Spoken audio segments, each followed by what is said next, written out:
चलिए प्राचीन भारतीय इतिहास की एक बहुत ही गहन और विस्तृत यात्रा शुरू करते हैं। हम बिल्कुल शुरुआत से यानी प्रागैतिहासिक काल से लेकर 8वीं शताब्दी ईसवी तक के दौर को समझेंगे, जब भारत मध्य युग की दहलीज पर खड़ा था। ये पूरा विश्लेषण एक प्रामाणिक समझ बनाने के लिए तैयार किया गया है, जो खास तौर पर प्रतियोगी परीक्षाओं और विश्वविद्यालय स्तर की पढ़ाई के लिए जरूरी है। हम हर युग के पुरातात्विक सबूतों, साहित्यिक स्रोतों और ऐतिहासिक बहसों की गहराइयों में उतरेंगे। ठीक है, तो हमारी ये पूरी चर्चा 6 प्रमुख हिस्सों में बटी हुई है। सबसे पहले हम पाषाण काल से शहरों तक के सफर को देखेंगे, जहां शुरुआती मानव बस्तियों से लेकर सिंधु घाटी सभ्यता तक की कहानी है। इसके बाद हम वैदिक युग और जनपद में आगे बढ़ेंगे और उस दौर की नई सामाजिक राजनीतिक व्यवस्थाओं को जानेंगे।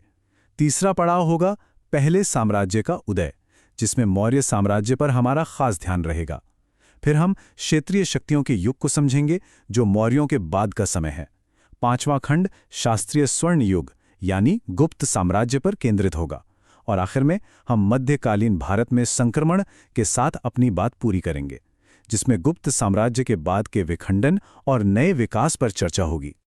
पहला खंड पाषाण काल से शहर तक यानी प्रागैतिहासिक और आद्य ऐतिहासिक नींव। तो हमारा ये सफर इतिहास के उस दौर से शुरू होता है जब लिखना पढ़ना नहीं था। इस खंड में हम भारतीय उपमहाद्वीप पर मानव विकास की पूरी कहानी को देखेंगे, पूरा पाषाण काल के शिकारी संग्राहकों के साधारण पत्थर के औजारों से लेकर नव पाषाण क्रांति के दौरान खेती की शुरुआत और फिर आखिरकार सिंधु घाटी सभ्यता के रूप में कांस्य युग के शहरीकरण तक।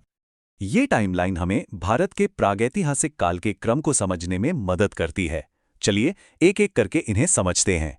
सबसे पहले है पुरा पाषाण काल, जो लगभग 25 लाख साल ईसा पूर्व से 10,000 ईसा पूर्व तक फैला है। इस लंबे समय में शुरुआती इंसान शिकारी संग्राहक थे और क्वार्ट्जाइट पत्थर से बने औजारों जैसे हाथ की कुल्हाड़ियों का इस्तेमाल करते थे। इसके बाद लगभग 10,000 ईसा पूर्व से शुरू होता है मध्य पाषाण काल। इस दौर में माइक्रोलिथ यानी छोटे और ज्यादा बेहतर पत्थर के औजारों का इस्तेमाल होने लगा। और सबसे अहम बात, मध्य प्रदेश के आदमगढ़ और राजस्थान के बागोर जैसी जगहों से हमें पशुपालन के शुरुआती सबूत मिलते हैं। फिर आई नवपाषाण क्रांति लगभग 7,000 ईसा पूर्व में, जो खेती की शुरुआत और स्थायी जीवन का एक बड़ा मोड़ थी। बलूचिस्तान में मेहरगढ़ की साइट बहुत महत्वपूर्ण है, जहां से हमें गेहूं और जौ की खेती के सबसे पुराने सबूत मिलते हैं। और आखिर में ताम्रपाषाण युग आया, जहां पत्थर के साथ साथ पहली बार तांबे का इस्तेमाल हुआ, जिसने आगे चलकर कांस्य युग के शहरीकरण की नींव रखी। अब बात करते हैं सिंधु घाटी सभ्यता की, जो लगभग 2500 से 1750 ईसा पूर्व तक फली फूली। ये कांस्य युग की सभ्यता अपनी शहरी योजना के लिए जानी जाती है, जिसमें ग्रिड पैटर्न पर बनी सड़कें और पक्की ईंटों का इस्तेमाल होता था। चलिए कुछ प्रमुख जगहों को देखते हैं। हड़प्पा में, जो रावी नदी के किनारे है, हमें 2 कतारों में बने 6 अन्न भंडार मिले हैं, जो एक संगठित अनाज संग्रह प्रणाली की ओर इशारा करते हैं। मोहनजोदड़ो में, जो सिंधु नदी पर है, प्रसिद्ध विशाल स्नानागार मिला है, जिसका इस्तेमाल शायद धार्मिक अनुष्ठानों के लिए होता था। यहीं से कांसे की बनी नृत्य करती लड़की की मूर्ति भी मिली है।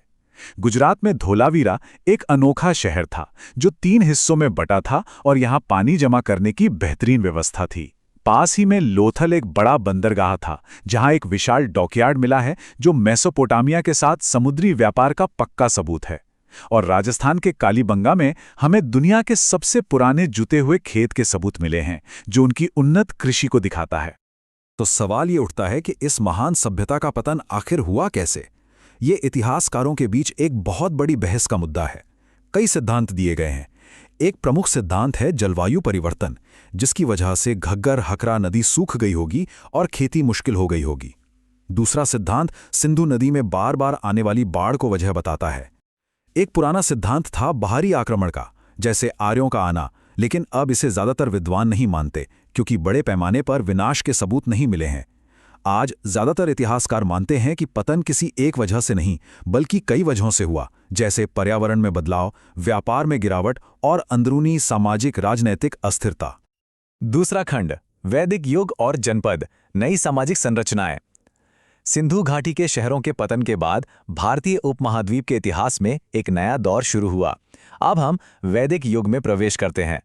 इसका नाम वेदों पर पड़ा है, जो पवित्र भजनों और अनुष्ठानों का एक विशाल संग्रह है। यही इस दौर के हमारे मुख्य साहित्यिक स्रोत हैं। इस युग में सभ्यता का केंद्र सिंधु घाटी से पूर्व की ओर गंगा के मैदानों में आ गया और बिल्कुल नई सामाजिक, राजनीतिक और धार्मिक व्यवस्थाएं उभरी। ये टेबल वैदिक काल के अंदर हुए एक बहुत बड़े बदलाव को दिखाती है। हम इसे दो हिस्सों में बांटते हैं।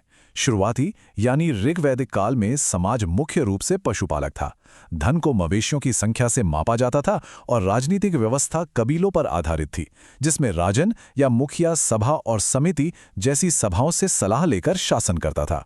उत्तर वैदिक काल में एक बड़ा बदलाव आया, जिसकी वजह थी लोहे का बड़े पैमाने पर इस्तेमाल। लोहे की कुल्हाड़ियों से जंगल साफ करना और लोहे के हल से खेती करना आसान हो गया। इससे एक स्थायी कृषि आधारित अर्थव्यवस्था बनी। इसका नतीजा ये हुआ कि राजा की शक्ति बढ़ गई और जन यानी कबीले की जगह जनपद यानी क्षेत्रीय राज्यों ने ले ली। समाज में 4 वर्णों की व्यवस्था कठोर हो गई और धार्मिक प्रथाओं में जटिल यज्ञों का महत्व बढ़ गया। ऋग्वेद के 10वें मंडल के पुरुष सूक्त का ये श्लोक ऐतिहासिक रूप से बहुत महत्वपूर्ण है। ये वर्ण व्यवस्था का पहला साफ साहित्यिक उल्लेख है, जिसने भारतीय समाज पर गहरा असर डाला। इसमें बताया गया है कि ब्रह्मांडी पुरुष यानी पुरुष के बलिदान से 4 सामाजिक वर्गों की उत्पत्ति हुई। ब्राह्मण उनके मुख से, क्षत्रिय उनकी भुजाओं से, वैश्य उनकी जांघों से और शूद्र उनके पैरों से पैदा हुए। इस तरह से सामाजिक ऊंच नीच को एक दैवीय और प्राकृतिक व्यवस्था के रूप में दिखाया गया।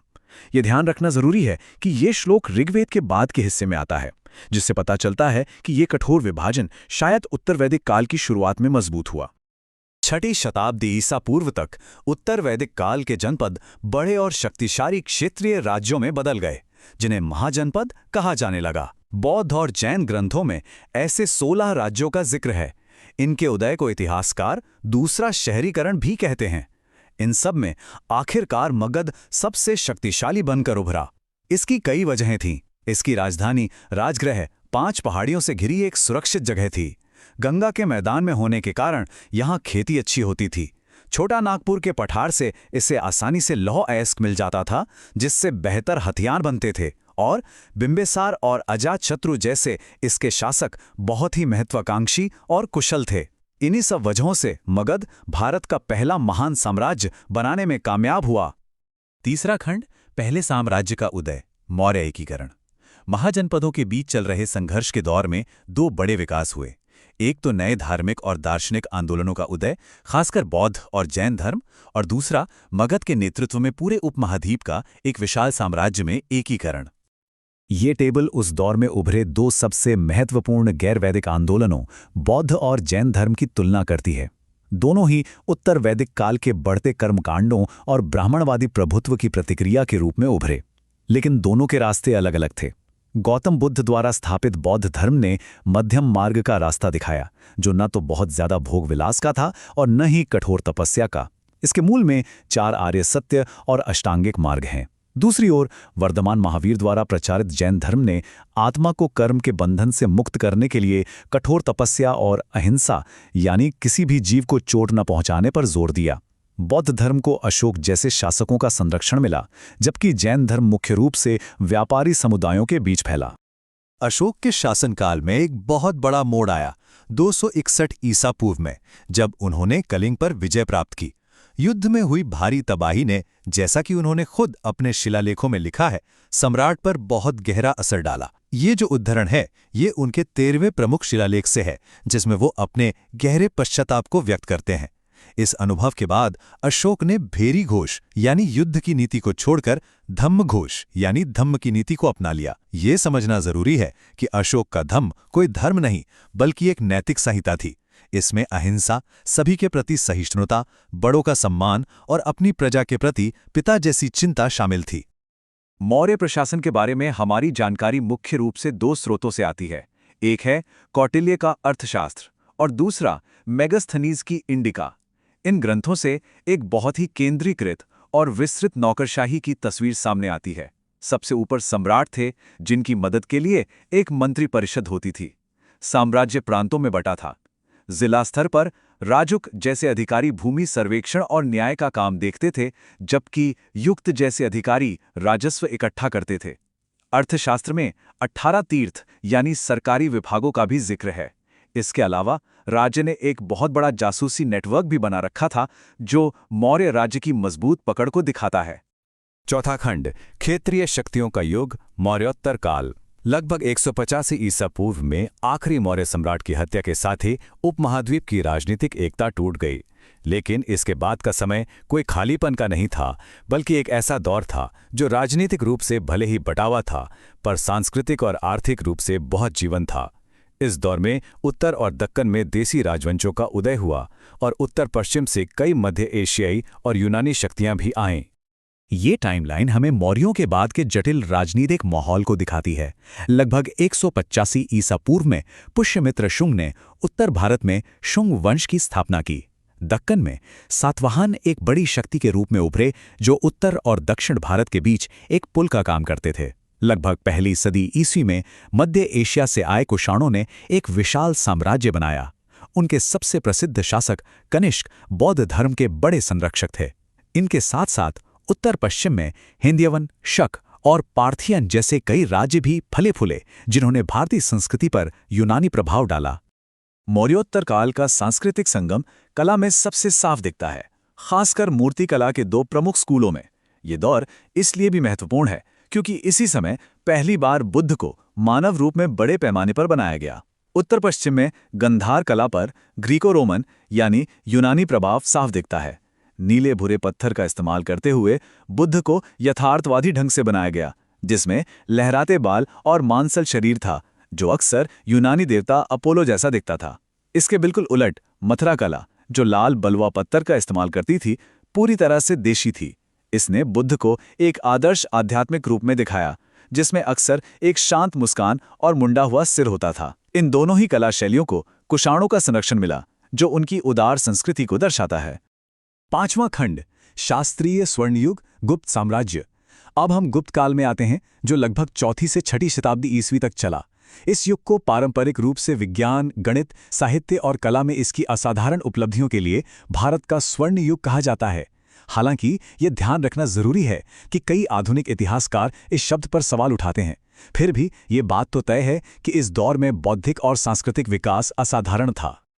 गुप्त काल की बौद्धिक उपलब्धियां वाकई में बहुत प्रभावशाली थीं। गणित में शून्य की अवधारणा और दशमलव प्रणाली का विकास शायद सबसे बड़ा योगदान था, जिसने आधुनिक विज्ञान की नींव रखी। खगोल विज्ञान में आर्यभट्ट ने सूर्य और चंद्र ग्रहण के वैज्ञानिक कारणों की व्याख्या की, पाए का सटीक मान निकाला और ये बताया कि पृथ्वी अपनी धुरी पर घूमती है। साहित्य में ये कालिदास जैसे महान कवियों का युग था, जिनका नाटक अभिज्ञान शाकुंतलम विश्व साहित्य का एक बेजोड़ नमूना है। धातु विज्ञान में उनकी महारत दिल्ली के लौह स्तंभ में दिखती है, जिसमें 1600 से ज्यादा सालों से जंग नहीं लगा है। और शिक्षा के क्षेत्र में कुमार गुप्त प्रथम ने नालंदा महाविहार की स्थापना की, जो एक ऐसा विश्वविद्यालय था जिसने पूरे एशिया से विद्वानों को आकर्षित किया।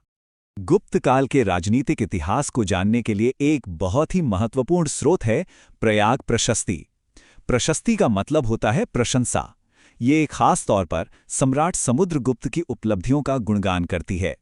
उनके दरबानी कवि हरिशेन ने इसे संस्कृत में लिखा था और इसे उसी स्तंभ पर अंकित किया गया जिस पर अशोक के शिलालेख हैं। ये शिलालेख समुद्रगुप्त के सैन्य अभियानों का पूरा ब्यौरा देता है। इन्हीं व्यापक विजयों के कारण इतिहासकार V.A. स्मिथ ने उन्हें भारत का नेपोलियन कहा था। छठा खंड, मध्यकालीन भारत में संक्रमण, गुप्तोत्तर विखंडन।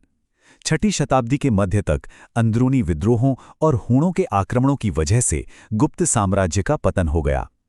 इसके पतन से उत्तरी भारत में एक बार फिर राजनीतिक विखंडन हुआ और कई शक्तिशाली क्षेत्रीय राज्य उभर कर सामने आए जो आपस में वर्चस्व के लिए लड़ने लगे। ये टाइमलाइन गुप्तों के बाद के दौर की प्रमुख राजनीतिक शक्तियों को दर्शाती है।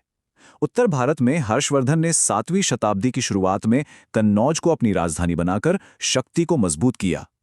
चीनी यात्री हुएनसांग के लेखों से हमें उनके शासनकाल के बारे में काफी कुछ पता चलता है। लेकिन जब हर्ष ने दक्षिण की ओर बढ़ने की कोशिश की तो उन्हें दक्कन के चालुक्य वंश के शक्तिशाली शासक पुलकेशिन द्वितीय ने रोक दिया। पुलकेशिन के एहोल शिलालेख में नर्मदा नदी के तट पर हर्ष की हार का जिक्र है। आगे दक्षिण में कांची के पल्लव एक बड़ी शक्ति थे और उनके शासक नरसिंह वर्मन प्रथम मामल्लपुरम में शानदार रथ मंदिरों के निर्माण के लिए जाने जाते हैं। 8वीं शताब्दी के मध्य से उत्तर भारत की राजनीति पर कन्नौज के लिए हुए त्रिपक्षीय संघर्ष का दबदबा रहा।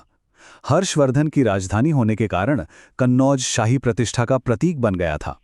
लगभग 200 सालों तक 3 बड़ी शक्तियों ने इस शहर पर नियंत्रण के लिए संघर्ष किया।